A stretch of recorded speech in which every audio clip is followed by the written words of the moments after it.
এক এক করে 5টা মালবেরি গাছ আমার ছাদ বাগানে। একটা লং মালবেরি আর 4টা হচ্ছে এই যে ছোট ছোট যে টক মিষ্টিল মালবেরি হয় সেগুলো। বেশ অনেক ফল এসেছে, তবে অন্য অন্য বছরের তুলনায় খুবই কম ফল এসেছে। অন্য অন্য বছর প্রচুর ফল হয় এবং বেশ বড় বড় হয়। এবছর কম হওয়ার কারণ হচ্ছে আমি এদেরকে খাবার দিইনি, মাটিগুলো একটু খুঁড়ে দিইনি। আসলে গত 2 বছর যাবৎ ফেব্রুয়ারি আসলেই আমি অসুস্থ হয়ে যাই, আর ফেব্রুয়ারিতে এদের যত্ন করার উচিত, সেই সময়টাই আমি যত্ন করতে পারি না। যাই হোক, তারপরেও অনেক ফল এসেছে আল্লাহর রহমতে। আর 5টা গাছ মিলে কম না কিন্তু ফল, অনেক ফল। তবে সবচেয়ে সমস্যার কথা কি জানেন?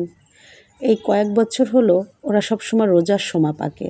রোজা থেকে খাওয়া হয় না, ইফতারের পরেও খাওয়া হয় না, বেশিই পাখিতে খায়।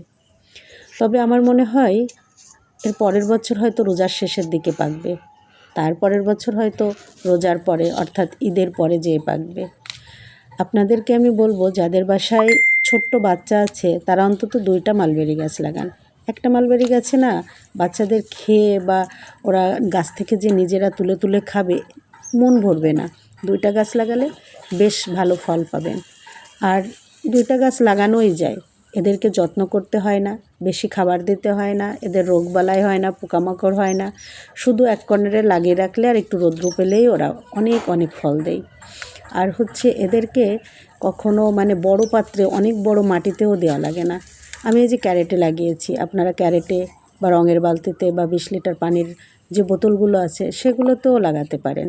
তবে এদের বেশি ফল পেতে হলে অবশ্যই কাটাই ছাঁটাই করতে হবে। যত বেশি কাটাই ছাঁটাই করবেন এরা তত বেশি ফল দেবে।